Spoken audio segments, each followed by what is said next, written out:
que os filhos eles acabam se tornando uma forma da mãe machucar o pai. Então, quando a gente tá falando de alienação parental e pensão, e até mesmo também do pai machucar a mãe. Então, eu driblarei a pensão, eu usarei, eu farei isso. Então, os filhos, eles acabam tendo um pouco disso dentro de uma relação, né? Qual que é...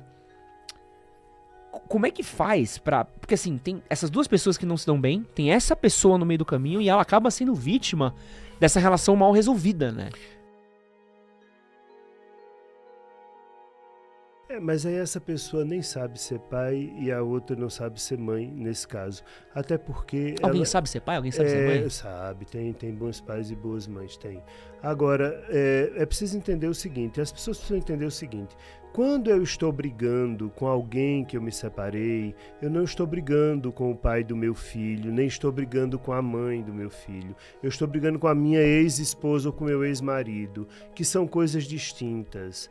Então, esse camarada pode ter sido a pior pessoa do mundo para você, mas ele pode ser um ótimo pai, como ele pode ser um péssimo pai e um ótimo marido. São entidades distintas.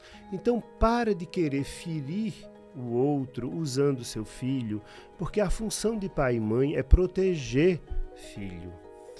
Agora, se você não consegue proteger seu filho do seu ódio, então você é uma porcaria de pai e mãe, porque você precisa proteger uma criança, inclusive de você mesmo, inclusive do seu ódio, das suas mágoas. Se você tem um pai que está você se separou e esse pai está sendo omisso, marca com o filho, não vai buscar, o seu filho chora, o que é que você vai fazer? Você vai falar bem desse pai para esse filho.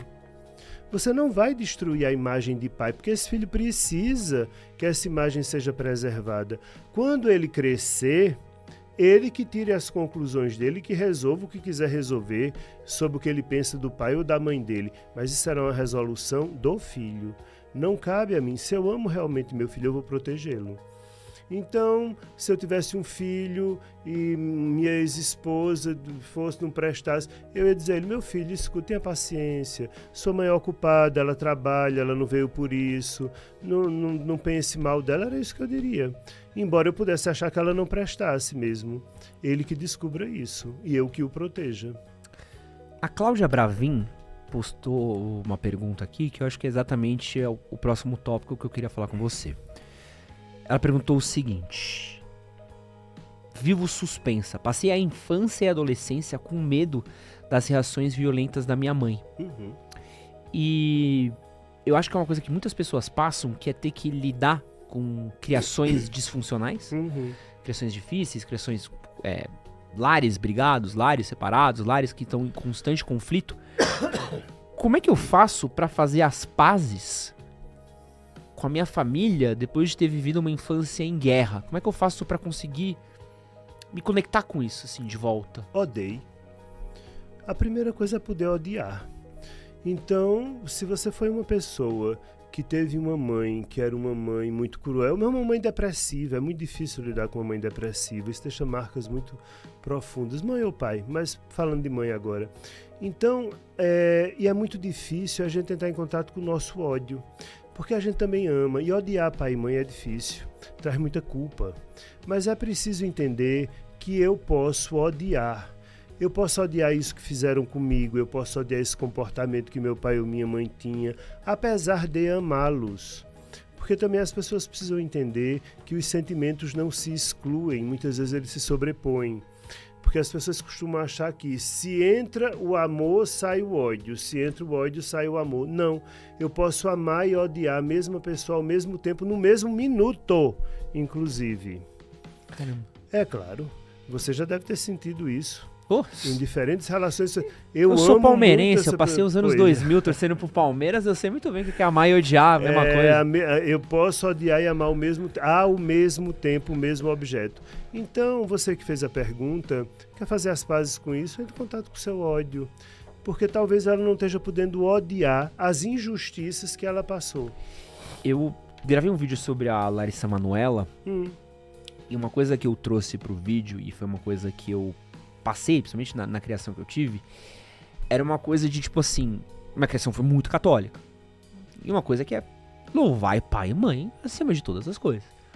Então eu falei assim, pô, mas eu tenho que amar os meus pais apesar de tudo. Porque essa coisa que mãe é sagrada. Porque pai é pai. Então impõe-se às vezes uma culpa quase cristã. Porque você sente culpa 2 vezes, né? Do tipo assim, pô, meu pai e minha mãe fazem tudo por mim. Então eu não posso questionar eles. E não só não posso questionar porque eles estão pagando, como também eu estou pecando. Então você é um double down na culpa, né? Como você, tipo, você já tá mal porque você tá assistindo uma coisa e, pô, e ainda vou pro inferno por ter questionado isso, né? Mas é preciso a gente humanizar pai e mãe. Não há santidade em pai e mãe. Não há. A mãe não é a cópia da Virgem Maria e o pai não é São José. Tenha dó, não é. Há pais e mães horrorosos que fazem coisas horrorosas. E mãe odeia. Também é preciso dizer isso, mãe odeia. Não, uma mãe que tem um filho recém-nascido, ela ama muito esse filho, mas ela também odeia esse filho. Ela odeia não conseguir descansar, ela odeia ter que acordar 500 vezes durante a noite, ela odeia ter virado a comida desse filho, estar sendo comida por esse filho, e ela não aguenta mais isso. E ela ama muito, mas ela também odeia. E tudo bem, é essa questão do eu não poder que faz às vezes as pessoas não elaborarem as coisas, como essa moça que perguntou, não sei o quanto ela consegue odiar. Odeie em paz e depois veja estando de posse do seu ódio, o que é que você vai conseguir fazer com ele. Aí talvez você consiga amar. Agora, dizer que pai e mãe são virtuosos, porque... Não são. Tem gente que não presta e não presta mesmo. Por exemplo, pensando em um paciente que me contava um homem gigantesco, um policial imenso, me contando uma coisa que eu vi uma criança berrando na minha frente, chorando loucamente, dizendo por que ela fazia isso comigo, e ele estava se referindo a quando ele fazia algo que a mãe não gostava, ela o punia colocando ele para dormir no quintal de casa amarrado na mangueira. Então ela amarrava... O senhor contou essa história pra gente? Eu já contei nessa história, pois é. Porque essa história é uma história que eu acho muito emblemática. E ele era as formigas mordendo ele de noite, ele amarrado na mangueira, porque ela simplesmente queria... Ela era sádica, evidentemente, né? Então, isso é uma mãe também. As mães fazem coisas horrorosas, os pais também fazem coisas, os pais, mães, é assim, os filhos também fazem. Somos humanos. Não tem ninguém santo aqui nesse planeta, é todo mundo humano. É difícil isso, né? É difícil lidar porque eu acho que tem de novo, né? Uma questão de performance aplicada a pai e mãe que são cobrados do tipo, meu pai e minha mãe estão aqui pra me proteger. E a partir do momento que você entra num contexto que talvez eles não estejam te protegendo, ou você cria uma visão de o afeto é isso, uma versão torta do afeto é isso, tipo... Normalmente você volta pra você, enquanto criança. E se eles estão fazendo isso comigo, eu mereço. Eu sou ruim. E é por isso que eu disse a essa moça, é preciso odiar, mas odiar a pessoa certa, porque normalmente o ódio recai sobre mim. Não, eles é que estão errados, eles fizeram coisas que não podiam ter feito comigo. Eu não merecia ter feito isso, eu não dei causa para isso. Eu não merecia, eu precisava ter sido protegido ou protegida. E eles erraram mesmo, e eu odeio eles terem errado comigo. Mas acho que tem um segundo ponto também, que é o ponto, e é um ponto que eu vejo muito, que eu tenho hoje a idade, sei lá, que meu pai tinha quando eu já era adolescente. Então meu pai me teve com 20 anos, então aos 36 eu já tinha 16. E tinha muitas brigas com meu pai.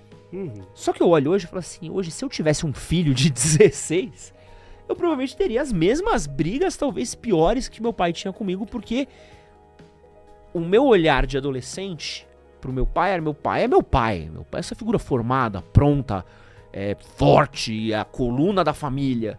E hoje olhando eu falo assim, meu pai era humano. E meu pai também Sim, estava errando, né? Mas saímos de criança para adolescente. Agora a gente está falando de outra coisa. Uma coisa é uma criança, uma coisa é um adolescente. E a função de adolescente é contestar, é não querer. E a função do adulto que cuida é interditar. Não pode, não vai. Agora, quando você interditar um adolescente, a questão é que você precisa interditar. A lei não pode ser a lei do desejo para um adolescente. Você não vai fazer porque eu não quero. Não é isso, eu preciso dar motivos. E a lei precisa valer para todos. Né? Você não vai fazer, porque aqui nesta casa ninguém faz isso. Né? Então, vale para você e vale para mim. Agora, não, vale para você, mas não vale para mim, não. Aí não cola com o adolescente, não. E acho que essa questão da humanização, né? Acho que a gente... Você falou muito bem, assim, é muito bonito isso de entender que nossos pais são a gente, né? Acho que quando a gente chega na idade que a gente lembra dos nossos pais, você começa a entender, tipo... Nossos pais têm inconsciente, têm inveja, têm história de vida, têm os maus tratos que eles próprios sofreram. Eles têm tudo que qualquer ser humano tem. Agora, quando são pais amorosos, erram, mas erram amando. É menos ruim, mas erram, vão errar. Erra com carinho, né? Erra com carinho.